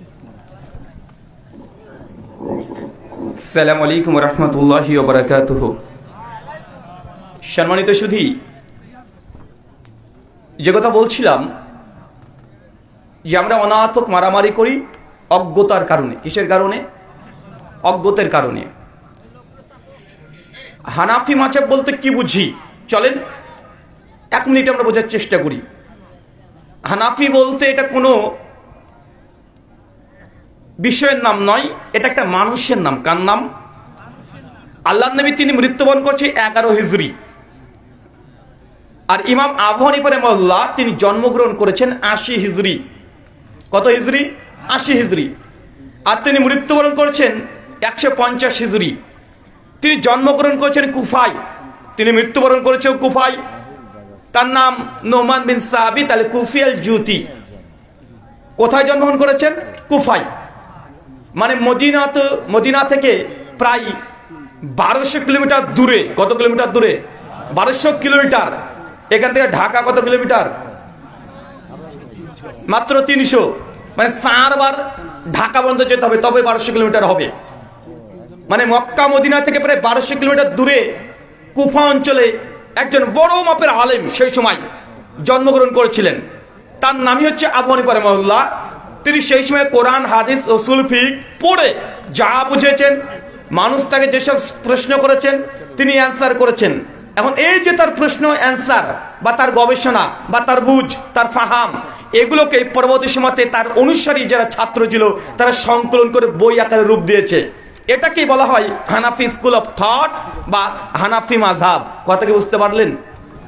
ঠিক একইভাবে তারপরে আরেকজন ইমাম চলে আসছে 93 হিজরিতে, মৃত্যু 179 হিজরি। তার নাম ইমাম মালিক রাহিমাহুল্লাহ। তিনি মদিনায় জন্মগ্রহণ করেছেন। কোথায়? উনি মদিনাতে জন্মগ্রহণ করেছেন। আর উনি ইমাম আবু হানিফা রাহিমাহুল্লাহর থেকে মাত্র 13 বছরের ছোট। ইমাম মালিক কত? 13 বছরের ছোট। তিনি জন্মগ্রহণ করেছেন, তিনি মদিনাতে ওখানে পড়াশোনা করেছেন, জ্ঞান চর্চা করেছেন। উনিও অনেক বড় মাপের একটা আলেম। সেই সময়কার তৎকালীন সময়ে তিনি কোরআন হাদিস যা বুঝেছেন সে বুঝ অনুযায়ী তার ছাত্রদেরকে শিক্ষা দিয়েছেন এবং তার শিক্ষাগুলোকে, তার ফতোয়াগুলোকে, আলোচনাগুলোকে, তার বুঝগুলোকে তার ছাত্ররা লিপিবদ্ধ করেছেন, সংকলন করেছেন, বই আকারে রূপ দিয়েছেন। এটাকে বলা হয় মালিকি মাযহাব, মানে তাই ফতোয়া যারা মানে। এইভাবে ইমাম শাফি, ইমাম হাম্বলি, এর 4 জন বড় বড় আলেম। কি বললাম? কথা বলেন। 4 জন বড় বড় আলেম তাদের জ্ঞান মতো যে ফতোয়া দিয়েছে তার অনুসারী যারা মানছে তাকে সেই মাযহাবের দিকে নিসবত করা হয়। ওই যে 2 মাসালা বলেছি, একটা বিসমিল্লাহ জোরে পড়া, নাচতে পড়া, আর সূরাতুল ফাতিহা মুক্তাদির পিছনে পড়তে হবে কি হবে না, এটা তো দেখালাম হানাফি আর শাফিদের মধ্যে দ্বিমত। এবার আসেন ইমাম মালিক রাহিমাহুল্লাহর ফতোয়া। তিনি বলছেন মানুষ যখন সালাত আদায় করবে আল্লাহু আকবার বলেই হাত থেকে ছেড়ে দিবে। হাত বাঁধার দরকার নেই, নাভিতেও বাঁধার দরকার নেই, বুকেও দরকার নেই, নাভির উপরেও নেই, কপালেও নেই, হাত ছেড়ে দিবে। কি করবে? কথা বলেন। এটা কার মাযহাব? ইমাম মালিকের মাযহাব। কিন্তু ইমাম আবু হানিফা রাহিমাহুল্লাহ হচ্ছে যে না, হাত বাঁধতে হবে। কোথায় বাঁধতে হবে এটা আলাদা মাসালা। তাকবীর তাহরিমার পরেই হাত বাঁধাই লাগবে। এটা ইমাম শাফি বলছেন, এটা ইমাম আহমদ বলছেন। কিন্তু এক ইমাম শুধু ইমাম মালিক বলছে হাত ছেড়ে দিতে হবে। আমরা আহলে রাসূল কি আমরা দেখবো যে কোন মাযহাবের পক্ষে কোরআন হাদিসে দলিল আছে। আমরা এই মাসালায় দেখলাম ইমাম মালিক যে দলিলগুলো পেশ করেছে একটাও সহিহ সনদে কিছু প্রমাণিত নয়, বরং ইমাম আবু হানিফা হাত বাঁধার পক্ষে বাধ্য হবে এই মর্মে যে দলিলগুলো পেশ করেছে দলিলগুলো সহিহ হাদিস দ্বারা প্রমাণিত। বুখারী, মুসলিম, আবু দাউদ, তিরমিজি, ইবনে মাজাহ বিভিন্ন গ্রন্থে এই হাদিসগুলো আছে। আমরা বললাম এই মাসালায় ইমাম মালিকের ত্রুটি বিচ্যুতি ঘটে গেছে, আর আবু হানিফা রাহিমাহুল্লাহ এই মাসালায় 100%, 100% তিনি হকের উপরে আছেন। আমরা আহলে হাদিস বললাম অতএব হাত বাঁধাই লাগবে। কথা কি বুঝতে পারলেন? এইভাবেই সমস্ত মাযহাব আমরা আহলে হাদিসের একসঙ্গে দেখি। আমরা কোরআন হাদিস দেখি এবং 4 মাযহাবের ফতোয়াকে দেখি, কাউকে আমরা বাদ দিই না। আহলে হাদিসের আকীদা উসুল হচ্ছে এটাই, যারা 4 ইমামকে ভালোবাসে আমরা তাদেরকে ভালোবাসি, যারা 4 ইমামের সঙ্গে শত্রুতা পোষণ করে আমরা তার সঙ্গে শত্রুতা পোষণ করি। আমরা তাদেরকে মাথা তাজ মনে করি। তাদের কোনো ফতোয়ার সমালোচনা করা বা তাদের ফতোয়াকে রদ করা, ইলমি রদ করা, এটা কখনোই অন্যায় নয়। এটা কখনোই সেই ইমামের বিরুদ্ধাচরণ করাই নয়। যদি বিরুদ্ধাচরণ করাই হতো ইমাম আবু হানিফা রাহিমাহুল্লাহর ফতোয়াকে তার নিজেরই ছাত্র ইমাম মুহাম্মদ হাসান বিন শাইবানি, কাজী ইউসুফ, ইমাম জুফার, অনেক ছাত্ররা স্বয়ং আবু হানিফা রাহিমাহুল্লাহর ফতোয়াকে তা রদ করে বাতিল করেছে কি করে নাই? করেছে। এই জন্য আপনি হেদায়ে উঠিয়ে দেখেন, প্রত্যেক পৃষ্ঠায় পৃষ্ঠায় পেয়ে যাবেন, লাইনে লাইনে পেয়ে যাবেন এই মাসালায় ইমাম আবু হানিফা এই ফতোয়া, ইমাম মুহাম্মদ তার উল্টো ফতোয়া দিচ্ছে। অনেক ক্ষেত্রে হানাফি মাঝে ইমাম আবু হানিফার ফতোয়াকে না মেনে ইমাম মুহাম্মদের ফতোয়াকে মানা হয়, ইমাম কাজী ইউসুফের ফতোয়াকে মানা হয়। কথা বুঝতে পারছেন? তো আমাদের আহলে হাদিসের উসুলটাই যেটা ইমাম মুহাম্মদের উসুল ছিল, যে আমরা দেখবো যে কার দলিলটা মজবুত। যে ইমাম মালিক রাহিমাহুল্লাহর ফতোয়া, আমরা এই শীতের সময়তে মোজার উপরে মাসা করি না? করি কি করি না? মোজার উপরে মাসা করি। এখন মোজার উপরে কোথায় মাসা করি? ওপরে না নিচে? ওপরে করি না? ওপরে করি। এই প্রশ্ন আবু দাউদ মজুদ আছে আলী বিন আবি তালেব থেকে, যে দিন যদি কিয়াসের উপরে ভিত্তি করে চলতো তাহলে মানুষ মুজাসসামাতে মাসা করার সময়তে ওপরে না করে নিচে করার দরকার ছিল। কোথায় করার দরকার ছিল চাচা? নোংরা কোথায় লাগে? ওপরে না নিচে? নিচে। কিন্তু মাসাটা করেন কোথায়? ওপরে। এই মাসাল ইমাম আবু হানিফা রাহিমাহুল্লাহ বলছেন যে না, উপরেই করতে হবে। এটা রাসূলের সুন্নাহ, এটা সাহাবীদের সুন্নাহ, এটা তাবিঈদের সুন্নাহ। কিন্তু ইমাম মালিক রাহিমাহুল্লাহ তার মত যে না, মাসা যদি করতে হয় উপরেও করতে হবে, নিচেও করতে হবে। এখন আমরা এই মতে দেখি ইমাম মালিকের তরফ থেকে যে দলিলগুলো দেওয়া হয়েছে সবগুলো যায়েফ অথবা মওযু, জাল। আমরা আহলে সুন্নাহ বলেছি ইমাম মালিক এই মাসলায় হক নেই, বরং ইমাম আবু হানিফা রাহিমাহুল্লাহ এই মাসলাকে হকের উপরে আছে। কথা বুঝতে পারছেন? এখন সব মাসলা নিয়ে এত ডিটেল আলোচনা করা যাবে না। তার মানে আপনাকে এতক্ষণ ধরে আমি যেটা বোঝানোর চেষ্টা করলাম, আহলে হাদিস এরা নতুন কোনো মতামত নিয়ে আসে নাই, নতুন কোনো ফতোয়া তারা দেয় না। বরং সালফে সালিহিন যে ফতোয়াগুলোকে তারা ফতোয়া দিয়েছে আমরা জাস্ট বিচার করে দেখি, যার দলিল কারটা মজবুত সেগুলো তদন্ত করে দেখি, আমরা তাখরিজ করে দেখি, তারপরে আমরা একটাকে প্রাধান্য দিই। এটাই ছিল সালফে সালিহিনের মানহাজ, এটা হচ্ছে আহলে হাদিসদের মানহাজ। আমরা নতুন কোনো ফতোয়া বা ফরায়েজ আমরা দিই না। কিন্তু আমাদের সমাজে কি বলছে যে না, আমরা হানাফি মাযহাবের ইমাম আবু হানিফা যে ফতোয়া দিয়েছে কোরআন হাদিসে থাক চাই না থাক, আমরা ওই ফতোয়াকেই মানবো, আমাদের দলিল আর দেখার দরকার নেই। আমরা আহলে হাদিসরা এখানে বিরোধিতা করি, এখানেই প্রতিবাদ করি যে না ভাই, আরে আমরা তো আল্লাহ নবীর কালেমা পড়েছি লা ইলাহা ইল্লাল্লাহ মুহাম্মাদুর রাসূলুল্লাহ, তাই কালেমাই যে হক, এই হক আদায় করতে হবে। যত বড় মানুষ ফতোয়া দিক না কেন, যদি কোরআন বা হাদিসের বিরুদ্ধে চলে যায় আমরা তার ফতোয়াকে আমরা গ্রহণ করব না। এটাই আহলে হাদিসের আন্দোলন। কথা বুঝতে পারলেন? এটা ফিকহি বিষয় নিয়ে বললাম। চলেন কিছু আকীদাগত বিষয় আপনাকে বুঝাই। চাচা বলেন তো, আমাদের সমাজে নবীজি নূরের তৈরি না মাটির তৈরি, এটা নিয়ে মারামারি আছে না নাই? এটা নিয়ে বউ তালাকের ফতোয়া আছে না নাই? ওই যে আব্বাসী সাহেব চিৎকার মেরে বলে, শোনেন, যারা নবীর নূরকে অস্বীকার করে তারা কাফের। কাফের তো কাফের, তাদের বউ অটো তালাক। এ কথা দেয় না? বউ অটো তালাক। চ্যালেঞ্জ কি? নবীজির নূর যে অস্বীকার করে সে কাফের। ভালো করে দেখলাম যে বেটা যে কথা বলছে, যে চ্যালেঞ্জ করছে, চ্যালেঞ্জ করে ঠিকই আছে। আসলে যারা নবীর নূরকে অস্বীকার করবে তারা কাফেরই। যারা নবীর নূরকে অস্বীকার করবে তারা কাফের, আসলে কাফের। আহলে হাদিসরা এই কথাই বলি আমরা। কিন্তু এখানে একটা চক্রান্ত করেছে কি জানেন? চ্যালেঞ্জ করার সময় বলছে যারা নবীর নূরকে অস্বীকার করে সে কাফের। আরে পৃথিবীতে কোনো মুসলমান নেই যে নবী নূর হওয়াকে অস্বীকার করে। আরে বিতর্কর বিষয় তো নবী নূর কি নূর এটা নিয়ে নয়, বিতর্কর বিষয় হচ্ছে নবী নূরের তৈরি কিনা। কথা বুঝতে পারলেন না? নবী কিসের তৈরি? দেখবেন ভালো করে শব্দ শুনে যখন চ্যালেঞ্জ করছে, বলছে যে নবী নূর অস্বীকার করে সে কাফের। আব্বাসীকে বলেন একবার চ্যালেঞ্জ করতে বলেন এইভাবে যে নবীজি নূরের তৈরি, এটা যে অস্বীকার করবে সে কাফের। জিন্দেগিতে চ্যালেঞ্জ করবে না। কেন বলেন তো? কারণ তিনিও জানেন কথার মধ্যে মারপ্যাচ রাখে। তারা কথার মধ্যে মারপ্যাচ রাখে। একজন হুজুর দেখছি কয়েক বছর আগে সহিহ বুখারীর কেউ মাথায় নিয়েছে, যে চিৎকার করে বলছে, শোনেন, আল্লাহর কসম করে বলছি, ওয়াল্লাহি বুখারীর মধ্যে, এই বুখারীর মধ্যে জোরে আমিন বলার একটা হাদিস নাই। চিৎকার মারছে, জোরে চিৎকার মারছে, আল্লাহি, আল্লাহর কসম। বুখারী মাথায় নিয়ে বলছে, এই দেখেন বুখারীর মধ্যে জোরে আমিন বলার কোনো হাদিসই নাই। ভালোভাবে লক্ষ্য করে দেখা গেল ওই হুজুর সহিহুল বুখারীর যে কপিটা মাথায় রেখেছে সেটা হচ্ছে দ্বিতীয় খণ্ড, কিন্তু আমিন বলার হাদিস আছে প্রথম খণ্ডে। কথা বুঝতে পারলেন না ভাইজান?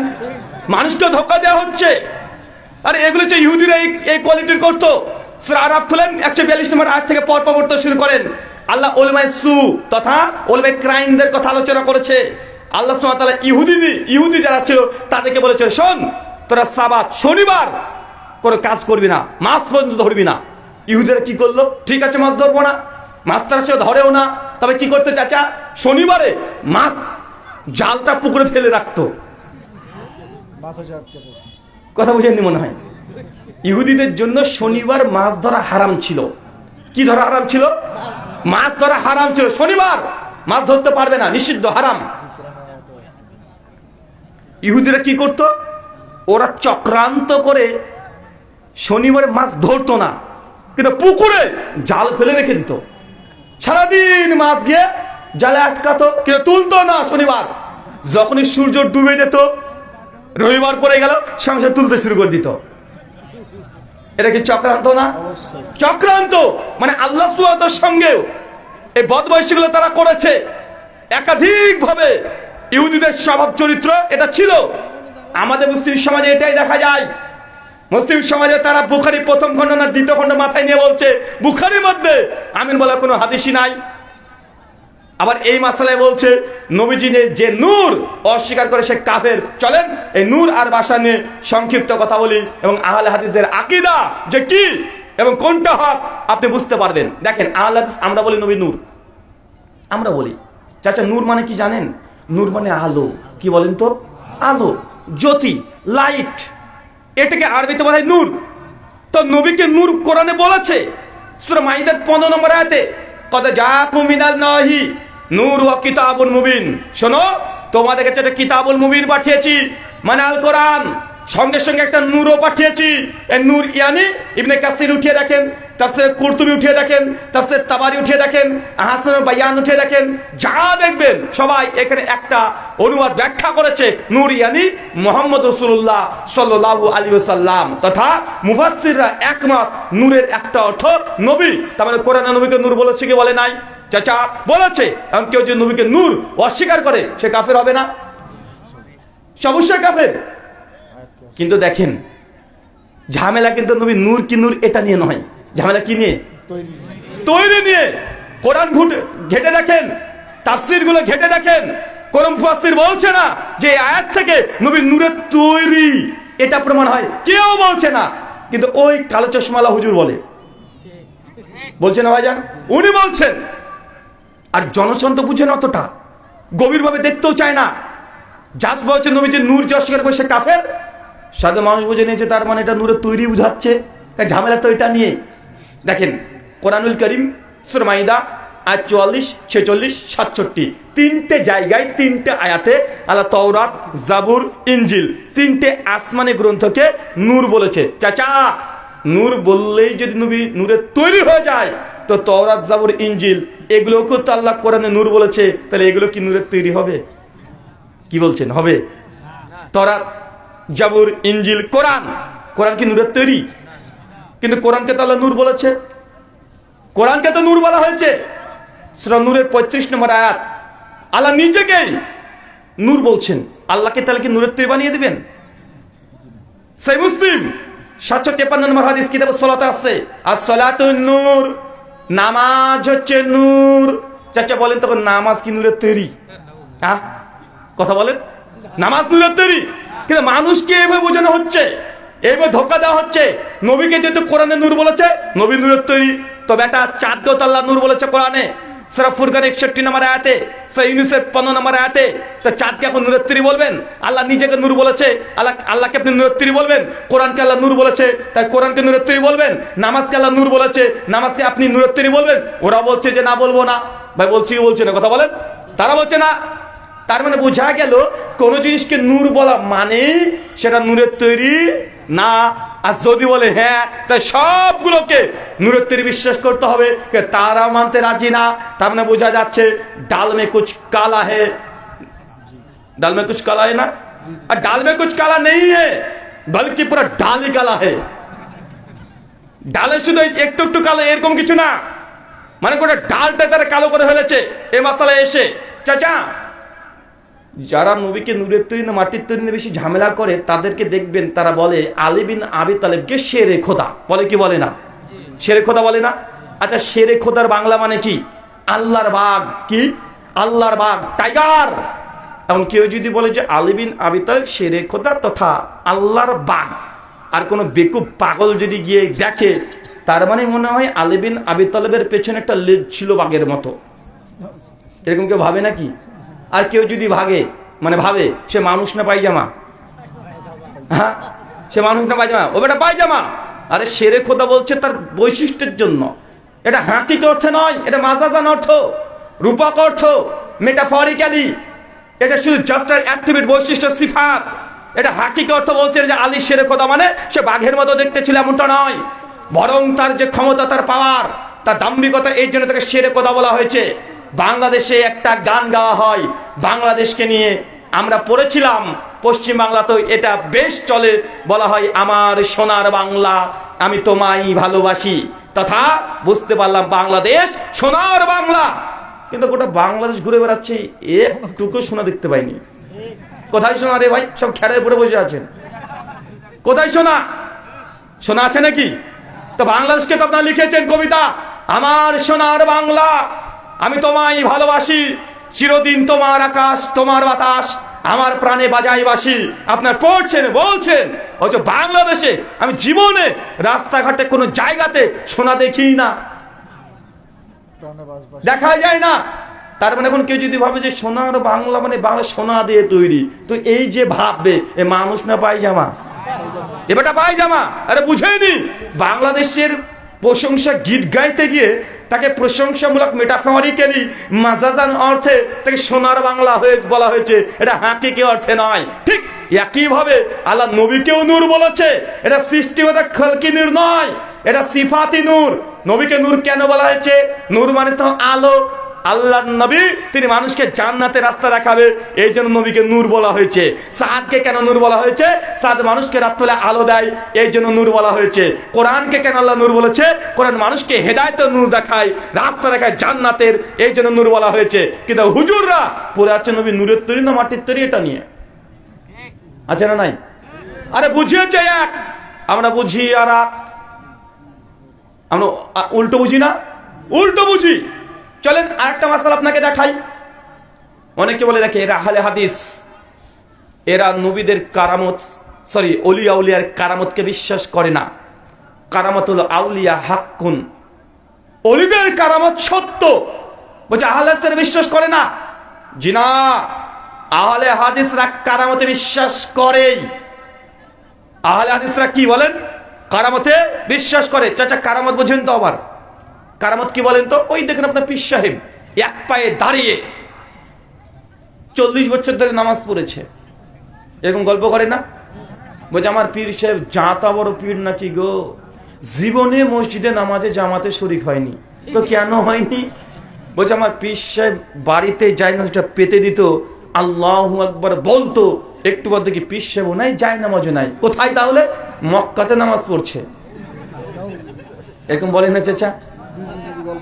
ওই যে বেগুনে শুদ্ধ জিকির করতো বরিশালের পীর, নাম বললাম না, আছে না? ওই যে পীর সাহেব তার বই লিখেছে ভেদে মারে 55 নম্বর পৃষ্ঠায়, যে পীর সাহেব রাস্তায় যাচ্ছে, একটা বুড়ি দেখছে তার নাতিকে নিয়ে, মরা নাতিকে নিয়ে বসে আছে। পীর সাহেব বলছে কি ব্যাপার, কি খবর, কাঁদো কেন বুড়ি? বলছে আমার স্বামীও নাই, ছেলেও নাই, একটা নাতি ছিল, আল্লাহ তাকে মেরে দিয়েছে। তখন পীর সাহেব গিয়েছে রেগে, আল্লাহর কি হুশ নাই? আল্লাহর হুশ বুদ্ধি নাই? আল্লাহ এই বুড়ির ছেলেটাকে মেরে দিলে এইভাবে? সঙ্গে সঙ্গে পীর সাহেব বলছে ছেলের কাছে, এ ছেলে ওঠ। ছেলে ত্রিঙ্করে লাফ দিয়ে উঠে পড়েছে। পীর সাহেব বলছে আল্লাহর হুশ নাই, আমি জোরপূর্বক আল্লাহর দরবার থেকে রুহকে ছিনে নিয়ে চলে এসেছি।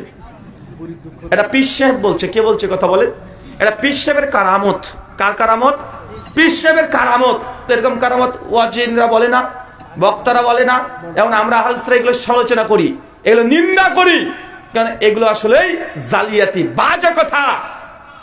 কারামত যদি বুঝতে হন আমাদের কাছে সে বুঝেন, কারামত হওয়ার জন্য দুটো শর্ত। কয়টা? কথা বলেন চাচা, কয়টা?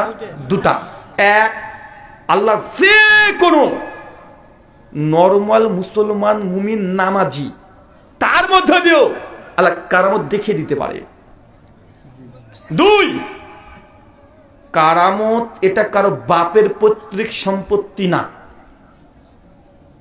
মানে আমি কারামতের মালিক না, যখন মন চাই তখন কারামত দেখিয়ে দিব, এটা সঠিক না। তিন, কারামত ঘটে যাওয়ার পরেই সে মানুষ বুঝতে পারবে যে কারামত ঘটে গেল, তার আগে বুঝার কোনো ক্ষমতা নাই। কত কি বুঝতে পারলেন না? এক কি বললাম? কারামত আল্লাহ যে কোনো মানুষের মধ্যে করে দিতে পারে। দুই, কারামত এটা নিজের পৈতৃক সম্পত্তি না। তিন, কারামত যখন ঘটে যাবে তারপরে বুঝতে পারবে, তার আগে বোঝার ক্ষমতা নাই। একটা উদাহরণ দিয়ে বুঝতে পারেন। চাচা, মুসা নবীকে চেনেন? হ্যাঁ, ওই যে মুসাকে আল্লাহ বললেন, মুসা ফেরাউনের কাছে যাও।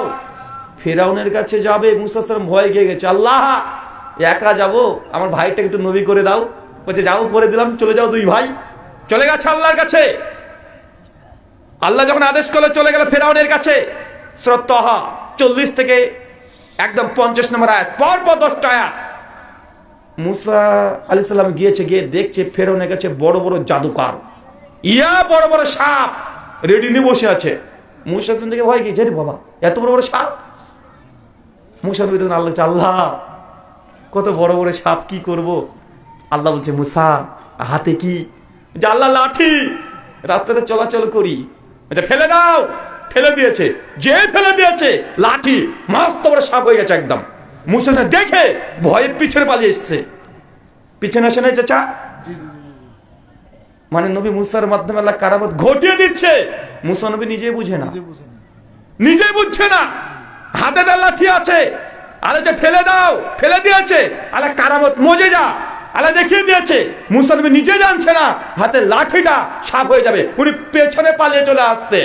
কিন্তু আপনার পীর সেবার কি বলে, আয় কারামত দেখিয়ে দিচ্ছি, ওর বাপের সম্পত্তি তাই মনে করবো, ও যখন মন চায় তখন দেখিয়ে দিবে। মাসে ভবিষ্যৎ বলে দিচ্ছে। করে কি করে না, কথা বলেন? বলছে যাই না, মাঝে ভাসতে ভাসতে পীর সাহেব চলে গেল, ভাবছে আলিফ লাইলা পেয়েছে, এরকম মনে করে না? আরে কারামত যার মধ্যে দিয়ে আল্লাহ ঘটায়, সে নিজেই জানে না যে কারামত ঘটে গেল। দেন আরেকটু দেখেন, এরপর আল্লাহ সুবহানাহু ওয়া তাআলা অনেক দিন পর ফেরাউন মুসা নবীকে তাড়ছে, মুসা নবী সৈন্য নিয়ে পালাচ্ছে, পেছনে ফেরাউনের দল, সামনে মুসা নবীর সঙ্গে সবাই আছে। যেতে যেতে দেখছে মাঝখানে মস্ত বড় সমুদ্র। আবার মুসা নবী বলছে, আল্লাহ সমুদ্র, এখন কি করি? আল্লাহ বলছে, মুসা হাতে কি? তো লাঠি। এর আগে লাঠি কি হয়েছিল? সাপ হয়েছিল। তো মুসা নবী তো বুঝতে পারতো, আমার হাতে লাঠি তো সাপ হয়ে যায়, ও তো যখন তখন সাপ ছেড়ে দিতে পারে, তো কই আত্ম ছাড়ে না কেন? মুসা নবী বুঝে, উনি জানেন এটা আমার পৈতৃক সম্পত্তি না যে সাপ লাঠি ফেললে বারবার সাপ হবে। এটা আল্লাহ এই ক্ষমতা আল্লাহ দেয় নাই। আল্লাহ যখন চাইবে তখন লাঠি সাপ হয়ে যেতে পারে। কিন্তু এখন সমুদ্র ধরে হাতে কি? লাঠি, মারো ঠোকা, মেয়েছে একটা ঠোকা, সমুদ্র দুই ভাগ, কই এবার তো সাপ হয়নি। আর মুসা নবী জানছেও না যে লাঠির ঠোকা দিলে সমুদ্র দুই ভাগ হয়ে যাবে, জানছে, কথা বলেন? তার মানে বোঝা যাচ্ছে এখানেও নবী মুসার মধ্যে যে আল্লাহ মুজিজা দেখাচ্ছে, অথচ নবী মুসা নিজেই বুঝতে পারছে না যে এরকম ঘটে যেতে পারে, ঘটে যাবে। তাই কোন পীর সাহেব যদি বলে যে আমি কারামত দেখাতে পারি, এ ভণ্ড। এ কি কথা বলে? এ ভণ্ড। ও যখন তখন যে কোনো সময় কারামতের কেউ মালিক হয় না। কারামত কখন ঘটে দিবে আল্লাহ, সেটা আল্লাহর ব্যাপার। কিন্তু আপনি বলবেন যে কালকে 4টার দিকে এসো, আমি কারামত ঘটিয়ে দেবো, কারামত দেখিয়ে দিব, এমনটা নয়। হ্যাঁ, নবীদেরকে আল্লাহ কিছু কিছু কারামত মালিক হিসেবে দিয়েছিল, কিছু কিছু কারামতের ঈসা নবীকে দিয়েছিল। তবে সব সময় না, আল্লাহ যখন চাইতেন তখনই ভালো হতো, বিজনিল্লাহ বারবার বলতো, তারপরে এই কাজগুলো করতো। কিন্তু আমাদের সমাজে এই কারামতুল আউলিয়া হাক্কুন নিয়ে মনে হচ্ছে এই কারামত ওর বাপের পৈতৃক সম্পত্তি। আল্লাহ কেমন কারামত বিশ্বাস করে বুঝতে পারলেন? আচ্ছা, মারিয়াম উনি কি নবী? উনি কারামত ছিল কি ছিল না? আর আকাশ থেকে আল্লাহ খাবার দিত না? গাছের কাছে গেলে আল্লাহ বলে খেজুর গাছের গোড়া ধরে নাড়াও, ওপর থেকে খেজুর পড়ে গেল। কারণ বাবার ক্ষমতা আছে খেজুর গাছের গোড়াতে হাত দিয়ে নাড়বে আর খেজুর পড়বে? কথা বলেন, ক্ষমতা আছে না? খাব্বাব রাদিয়াল্লাহু তাআলা সেই বুখারীতে বর্ণনা আছে, তাকে যখন জেলখানে আবদ্ধ রেখে দিয়েছিল, প্রতিদিন আল্লাহ আসমান থেকে খাবার দিত, দিত না? দিত। সে মুসলিম 3008 নম্বর হাদিস। হানজালা রাদিয়াল্লাহু তাআলা আনহা, বিখ্যাত সাহাবী, তিনি উহুদের যুদ্ধে শহীদ হয়েছিলেন, তার লাশ খুঁজে পাওয়া যাচ্ছিল না। হঠাৎ দেখছেন যে হানজালা লাশ মাটি থেকে 3 ফুট উপরে ভাসছে, আর শরীর থেকে টপ টপ করে পানি পড়ছে। আল্লাহ বলছেন যে সাহাবী আমার, দেখো আমার হানজালাকে ফেরেশতারা গোসল দেওয়াচ্ছে। এটা হানজালা কি? এটা হানজালা রাদিয়াল্লাহু তাআলা আনহার, এটা হচ্ছে তার মুজিজা। তার মানে মনে করেন না যে মুজিজা যার আছে সেইও অনেক বড় আল্লাহর ওলি। মুজিজা থাকবেই ওলি হতে গেলে, এটা শর্ত নয়। মুজিজা যার আছে সে অনেক বড় মুমিন, এটা শর্ত নয়। বলেন তো, আবু বকর রাদিয়াল্লাহু তাআলা তিনি কি কম বড় আল্লাহর ওলি ছিল? তার কয়টা মুজিজা? কয়টা? আল্লাহর দ্বিতীয় খলিফা ওমর, তার কয়টা মুজিজা আছে? ওসমান কয়টা মুজিজা আছে? আলী বিন আবি তালেব কয়টা মুজিজা আছে? আবু হুরায়রা, জাবের বিন আব্দুল্লাহ, আমাদের আয়েশা, ফাতেমা, কতটা আছে ভাই? আছে কোন মুজিজা পান? খুঁজে পান? কিন্তু আপনার পীর সাহেবের বই যদি পড়ি, পীর সাহেবের কত যে মুজিজা, কয়েক হাজার মুজিজা, মানে মসজিদের একটা অধ্যায় রচনা করেছে। বাইজিদ বুস্তামির সঙ্গে লিখছেন তাজকিয়াতুল আউলিয়া দ্বিতীয় খণ্ড 420 থেকে 424 পৃষ্ঠা পর্যন্ত, যে বাইজিদ বুস্তামির মেরাজ, মানে বাইজিদ বুস্তামি মেরাজে গিয়েছে। একবার নয় রে বাবা, 1001 বার। ইমাম আবু হানিফা প্রসঙ্গে লিখছেন রুদ্দুল মুখতার মুকদ্দমা 21 পৃষ্ঠা, যে আবু হানিফা রাহিমাহুল্লাহ তিনি আল্লাহকে 99 বার দেখেছেন। কতবার? 99 বার। আর যারা শাফি মাযহাব মানে এরাও কম পারে না। আপনার তো হানাফি মাযহাবের মানুষের সঙ্গে মিশেন, শাফিকে দেখেন নাই, শাফিরা এরবার কম পারে না। ওরা তাবাক্কাত শাফি প্রথম খণ্ড 167 পৃষ্ঠা লিখছে, তোমাদের ইমাম আবু হানিফা 99 বার, আমাদের ইমাম শাফি তিনি আল্লাহকে 100 বার দেখেছেন। সেঞ্চুরি নেন ঠেলা। হানাফিরা বলছে আল্লাহকে তার ইমাম 99 বার দেখেছে, শাফিরা বলছে আমাদের ইমাম 100 বার দেখেছে। আর যারা পীর তরিকায় বিশ্বাসী, এদের তো হুশ জ্ঞান কিছু থাকে না, এটা মারিফতের লোক, মানে মার খাওয়ার লোক। ওরা বলছে তোমাদের ইমাম টিমাম বাদ দাও, আরে মারিফত। আমাদের বাইজিদ বুস্তামি ডাইরেক্ট 1001 বার সরাসরি মেরাজে গিয়েছে। এখন আমার সাদা মনে সাদা প্রশ্ন রে ভাই, আমার সাদা মনে কাদা নাই ভাই। বলেন তো আল্লাহকে কি দেখা যায়? হ্যাঁ, আল্লাহকে দেখা যায়? আল্লাহ কোরআন বলছে লা তুদরিকুল আবসার, আমি আল্লাহকে এই দুনিয়ার চোখ দ্বারা দেখা সম্ভব নয়। সূরা আনাম আয়াত নম্বর 103 আল্লাহ জানিয়ে দিয়েছে। ওই যে নবীর কথা চিন্তা করেন, যে নবী লাঠি ফেলে সাপ হয়ে যায়, ফেললে সাপ হয়ে যায় না, আল্লাহ করে দিয়েছে। অনেকে বলে যে নবী মুসা লাঠি ফেললেই সাপ হয়ে যায়। কে বলেছে লাঠি ফেলে সাপ হয়ে যায়? না, ওটা একবার ঘটেছে, কিন্তু আরেকবার লাঠি ঠোকা দিয়েছে, কি হয়েছে?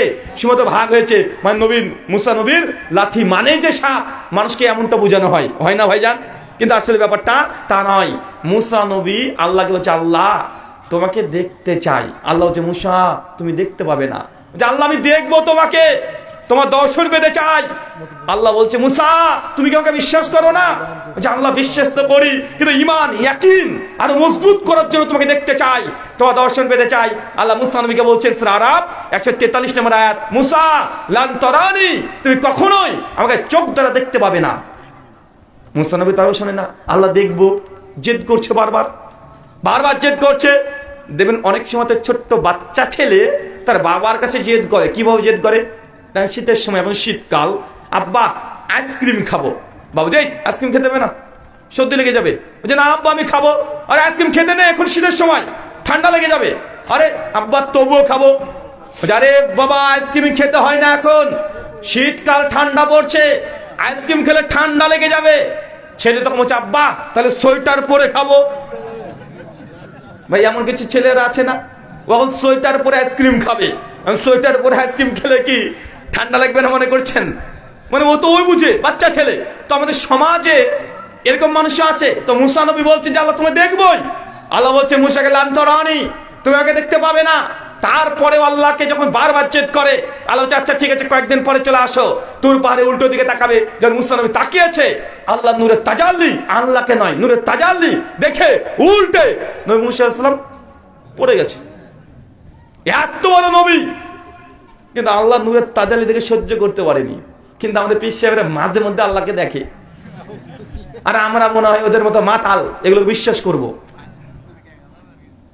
ওই যে দেওয়ানবাগি পীর বলছিল যে ওনাকে আল্লাহর সঙ্গে মিটিংও করেছে 3 বার। বুড়ি মোটা 4 জন মিলে একজন হবে। ওবার আল্লাহর সঙ্গে দেখাও করেছে, এতাবিও করেছে। ইউটিউবে ভিডিও তার মজুদ আছে। কে বলছে আল্লাহর সঙ্গে মাঝে মধ্যে পীর সাহেব দিদার করে, কিন্তু মুসা নবী আল্লাহকে দেখে স্থির থাকতে পারে না। আমাদের পশ্চিম বাংলা, আমার যেখানে বাড়ি মুর্শিদাবাদ, 3 কিলোমিটার গেলে নদিয়া পড়ে যায়। আর 3 কিলোমিটার চলে গেলে মোটামুটি হুগল বাড়িয়ে ওখানে একটা মন্দির আছে, পরপর দুটো, একটা কালী মন্দির, একটা দুর্গা মন্দির। তো কালী মন্দির আর দুর্গা মন্দির যেটা আছে, তো যে কালীটা আছে ওখানে পুরোহিতের দাবি, ঠাকুরজির দাবি, ওই কালী নাকি জাগ্রত দেবী, মাঝে মধ্যে জেগে যায়। ওই সন্দেশ দিলে সন্দেশও খাই। তা আমারও শখ ছিল খুব এরকম জাগ্রত দেবী একটা দেখবো। সবাই বলে জাগ্রত দেবী, পণ্ডিতজি বলে যে হ্যাঁ আমার মা কালী জাগ্রত দেবী, মাঝে মধ্যে মায়ের সঙ্গে কথাও নাকি বলে, হাঁটাহাঁটিও করে। কালী কিন্তু অনেকগুলো কোয়ালিটি আছে। কালীকে দেখেছেন?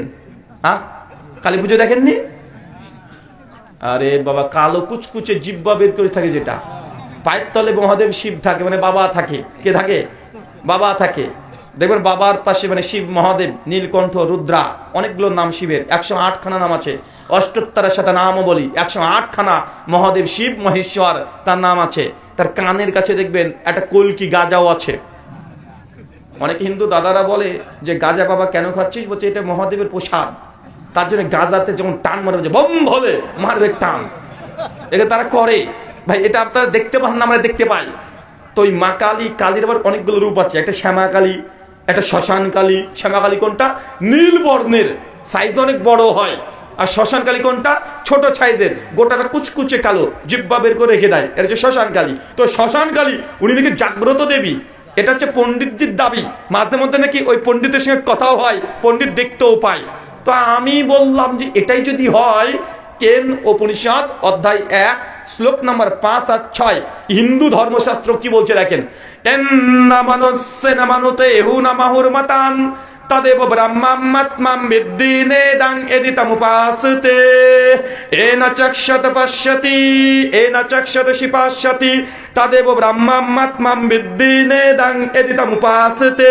শোনো, যে ব্যক্তি বিশ্বাস করে সর্বশক্ত ঈশ্বরকে, এনা চক্ষত পশ্যতি, আমি চোখ দিয়ে ঈশ্বরকে দর্শন করেছি, জেনে রাখো সে ব্যক্তি সত্যিকারের ব্রহ্মকে দেখে নাই। কেন? যিনি সত্য ঈশ্বর হবে তাকে চোখ দ্বারা দেখা সম্ভব নয়। শাস্ত্র বলছে যিনি ঈশ্বর হবেন তাকে চোখ দিয়ে দেখা সম্ভব নয়। পণ্ডিতজি বলেছে ভগবানকে দেখে নিয়েছে, মৌলভী সাহেব বলছে আমি আল্লাহকে দেখে নিয়েছি, কোরআন বলছে আল্লাহকে দেখা যায় না, চোখ দ্বারা দেখা যাবে না। তার জন্য আমি বলেছিলাম এই পণ্ডিত হোক আর ঠাকুর হোক, দুটোই ডাহা, কাঁচা মিথ্যুক, দুটোই মিথ্যুক, দুটোই ভণ্ড, প্রতারণা করছে মানুষের সঙ্গে। একটা পীর সাহেবের গল্প বলি। পীর সাহেব বলছে পীরের সঙ্গে পীরের কম্পিটিশন, একটা বড় পীর একটা ছোট পীর। বড় পীরের কাছে সবাই মুরিদ হয়, তার নাম যশ করে এলাকায় চলে গেছে। একটা ছোট পীর, ও কিছু লুকিয়ে যায় না। তো ছোট পীর যে আছে, নতুন পীর হয়েছে, ও তখন ভাবছে যে ওই পীরের কাছে তো মুরিদ কেন হয়। তো সমস্ত ভক্তরা বলে আরে আমাদের পীর এমন পীর, ও আল্লাহকে দেখায়, আল্লাহকে দেখায়, দেখাতে পারে আমাদের পীর। এ তখন মহামুসিবতে, আরে ওই পীর আল্লাহকে দেখায়। ছোট পীর তখন ভাবছে যে না, আল্লাহকে তো দেখা সম্ভব না, কারণ ও তো কম বেশি কোরআন পড়েছে, আল্লাহকে দেখাই মানে। আর তার ভক্ত সবাই বলছে আল্লাহকে দেখাই, আমরা দেখেছি, তার জন্য মুরিদ হয়েছি। কিন্তু এই যে ছোট পীর, ও তো কোরআনের আয়াতগুলো জানে যে আল্লাহকে দেখা সম্ভব নয়, উনিও কনফিউজ, বলে কি আল্লাহকে দেখায়। ওই ছোট পীর তখন বড় পীরের কাছে চলে গেছে, পীর সাহেব আপনার কাছে মুরিদ হতে চাই, কোনো সমস্যা নেই। তখন ছোট পীর বলছে আমি শুনেছি হ্যাঁ আপনি নাকি আল্লাহকে দেখাতে পারেন। জি হ্যাঁ আমি আল্লাহকে দেখাই। কি গো আমি আল্লাহকে দেখাই না, তোমরা দেখোনি? সবাই জি জি জি জি আমরা দেখেছি আল্লাহকে। ছোট পীর তখন বুঝতে পারছে কি ব্যাপার, কি হচ্ছে বিষয়টা। উনি তখন বলছেন সত্যি যদি আপনি আল্লাহকে দেখাতে পারেন তাহলে আমি আপনার কাছে মুরিদ হয়ে যাব, আর আমার যত মুরিদ আছে সব আপনার কাছে ট্রান্সফার করে দেব। বড় পীর ও তো বুঝে যে কিভাবে কি চাল দিতে হয়, ও তো বুঝে ঠিক আছে তোমাকে আল্লাহকে দেখিয়ে দেবো। কবে? আগামীকাল চলে আসবে, তাহাজ্জুদের রক্তে রাত্রিবেলাতে পূর্ণিমার দিন চলে আসবে। ঠিক পূর্ণিমার দিন রাত্রি তাহাজ্জুদের সময় ওই পীর সাহেব তার মুরিদগুলোকে নিয়ে চলে এসেছে। ছোট পীর, কথা বুঝতে পারছেন? ছোট পীর মুরিদ নিয়ে চলে এসেছে। ছোট পীরকে তখন বড় পীর ছাদের উপরে তুলেছে, তুলে বলছে আমি যখন বলবো ওই যে গাছের ফাঁক দিয়ে তাকাও, তুমি তাকাবে, চাঁদের পাশেই আল্লাহকে দেখতে পাবে। তবে শোনো, শর্ত একটাই, আল্লাহ পাক এবং পবিত্র, আল্লাহ পুত ও পবিত্র। আল্লাহকে যদি দেখতে হয় তাহলে পৃথিবীর কোনো হারামজাদা যদি হয় সে দেখতে পাবে না। যদি হালাল জাদা হয় তবে আল্লাহকে দেখতে পাবে। কেননা আল্লাহ পাক এবং পবিত্র। আল্লাহ নাপাক চোখে নাপাক মানুষকে আল্লাহ দেখা দেন না। কথা বুঝতে পারছেন? বড় পীর বলছে একদম, ছোট পীর তো বিপদে পড়ে গেছে, ও মাল তো জানে। বলছে আল্লাহ কোন নাপাক ব্যক্তিকে দেখাবে না, কোন ব্যভিচারী, কোন বেজন্মাকে আল্লাহ চোখ দিয়ে দেখা দেবে না। আল্লাহকে যদি দেখতে হয় তা নিশ্চিত তাকে পাক এবং পবিত্র হতে হবে, হালাল জাদা হতে হবে। হারাম জাদা হলে, বেজন্মা হলে সে আল্লাহকে দেখতে পাবে না। আল্লাহ পাক এবং পবিত্র। ব্যাটা তো বিপদে পড়ে গেছে, ওদের পীর সাহেব ওকে ফাঁসিয়েছে। এবার ও নিজের মুরিদগুলো নিয়ে এসেছে। এখন পীর সাহেব তখন বলছে, বড় পীর সাহেব অনেকক্ষণ পর, ওই দেখো, তাকাও তাকাও, দেখো, দেখতে পাচ্ছ? ওই দেখো আল্লাহ, ওই দেখো, ওই দেখো। তখন সঙ্গে সঙ্গে ছোট পীর ও তো কিছু দেখতে পায় না, এখন স্বীকারও করে না যে আমি দেখতে পাচ্ছি না। কারণ যদি দেখতে না পায় তাহলে বেজন্মা, ওর মুরিদ কেটে যাবে। ও তখন বিপদে পড়ে গেছে। ও তখন বলছে, হ্যাঁ কই কই, ও যে হ্যাঁ হ্যাঁ দেখতে পাচ্ছি, দেখতে, হ্যাঁ হ্যাঁ বিশ্ব দেখতে পাচ্ছি, হ্যাঁ আল্লাহকে দেখেছি, আল্লাহকে দেখেছি। ও চিৎকার মারছে। এই হচ্ছে পীর সাহেবের গ্যারাকল। এটা কি বলেন তো? এটা চক্রান্ত। কেন ওকে আগে থেকে মানে বলে দিয়েছে যে ব্যভিচারের সন্তান, বেজন্মা, সে আল্লাহকে দেখতে পাবে না। মানুষকে বুঝাচ্ছে ভাই আল্লাহ পাক এবং পবিত্র না। সহজে জি হ্যাঁ, বলে আল্লাহ কি তাহলে কোনো এই বেজন্মার ছেলেকে দেখাবে? অবশ্যই দেখাবে না। মানুষকে সহজে বুঝিয়েছে, মানুষ সহজে বুঝে নিয়েছে। এইভাবে চলছে ধর্ম ব্যবসা। চলছে কি চলছে না? জি চাচা চলছে। আমি এই জন্য এই কথাগুলো বারবার বলেছি, না জানার চাইতে ভুল জানা অনেক ভয়ঙ্কর। আচ্ছা 4 দিন আগে 25শে ডিসেম্বর গিয়েছে না? 25শে ডিসেম্বর কি কি দিন? বড়দিন। আচ্ছা বলেন তো আসলে 25শে ডিসেম্বর কি বড়দিন? দিনের দিন থেকে, টাইমের দিক থেকে বড়দিন কয় তারিখ? 21, লিপিয়ার হলে 22, 21-22 জুন, এটা বড়দিন না টাইমের দিক থেকে? আর সবচেয়ে ছোট দিন কোনটা? 22শে ডিসেম্বর। কত তারিখ? 22শে ডিসেম্বর। তো এখন কোন মাস চলছে? ডিসেম্বর। তো 25শে ডিসেম্বর কিভাবে বড়দিন হতে পারে রে ভাই? আরে 25শে ডিসেম্বর তো ছোট দিন, বাঙালি বলছে বড়দিন। ভাই বলছে কি বলছে না? আরে 21শে জুন জুলাই এটা তো সবচেয়ে বড়দিন হয়। চাচা মানে বুঝতে পারছে না? না আপনার ভাষায় আপনাকে বোঝায়। চাচা গরমকালে দিন ছোট হয় না বড় হয়? গরম যত হয় দিন তত বড় হয়, রাত হয় ছোট। এবং শীতকাল চলছে, এবং দিন ছোট না বড়? শীতকালে তো দিন হয় ছোট, রাত হয় অনেক বড়। তো ডিসেম্বর তো শীতকাল, তো শীতকালে তো দিন ছোট হয়। তো 25শে ডিসেম্বর এটা ছোট দিন না বড় দিন? আরে এটা ছোট দিন, কিন্তু মানুষ বলছে বড় দিন। এখন আমি কি করবো বলে? আচ্ছা যুবকরা তোমরা বলো তো 14 ফেব্রুয়ারি কি? ইংলিশে বলো, এরা কি মূর্খ নাকি? Valentine day. হ্যাঁ বলছে ভালোবাসা দিবস, ইংলিশে কি? Valentine day. পৃথিবীর কোন ডিকশনারিতে আছে রে ভাই ভ্যালেন্টাইন ডে বাংলা মানে ভালোবাসা দিবস? কোন ডিকশনারিতে আছে? কেউ দেখাতে পারবেন? আরে ভালোবাসা দিবসের ইংলিশ করেন লাভ ডে। বিশ্ব ভালোবাসা দিবস, ইন্টারন্যাশনাল লাভ ডে, ওয়ার্ল্ড লাভ ডে, এগুলো তো হয় না? লাভ ডে মানে কি? ভালোবাসা দিবস। কিন্তু বাঙালি বলছে ভ্যালেন্টাইন ডে বাংলা ভালোবাসা দিবস। বলছে কি বলছে না? তার মানে কি? ডাল মে কুছ কালা হে नहीं है বলকে পুরো ডালই কালা হে, পুরোটাই ভেজাল। চাচা এবার আপনাকে একটু বুঝাই। ওই যে মাঠ, ক্ষেত খামারে গরু যখন থাকে, গাভী চড়ে, সেই সময় দেখবেন একটা সাপ চলে আসে, এসে আপনার গরুর দুধ খেয়ে পালিয়ে যায়। সাপটার নাম কি গো? হ্যাঁ দাঁড়ার সাপ। চাচা দাঁড়ার সাপ এসে গরুর দুধ খেয়ে পালিয়ে যায় না? আর জোরে বলেন রে ভাই, দেখেছেন আপনারা? দেখেছেন তো? আরে গাড়ার সাপ এসে আপনার গরুর দুধ খেয়ে পালিয়ে যায়। আচ্ছা যুবক তরুণ যারা আছে তারা বলো তো, সাপকে দুধ খায়? ও দুধ খেতে পারবে? তা সা বলছে যে খেয়েছে। চাচা সাপ দুধ খেতে পারে না, ওকে জোর করে যে সবকে দুধ খাইয়ে দেন, ও 7-8 ঘন্টা পরে চিটপটান, ও বাঁচতে পারবে না, মারা যাবে। কেন? কারণ দুধকে হজম করার জন্য শরীরে যে এনজাইমের দরকার সাপের শরীরে, সে এনজাইম নাই। কিন্তু চাচার গরুর দুধ প্রতিদিনই 1.5 সাপ খেয়ে চলে যায়। হিন্দু পণ্ডিত আছে, তারা মা মনসার কাছে সাপ আছে, মানে সাপের দেবী। কিসের দেবী?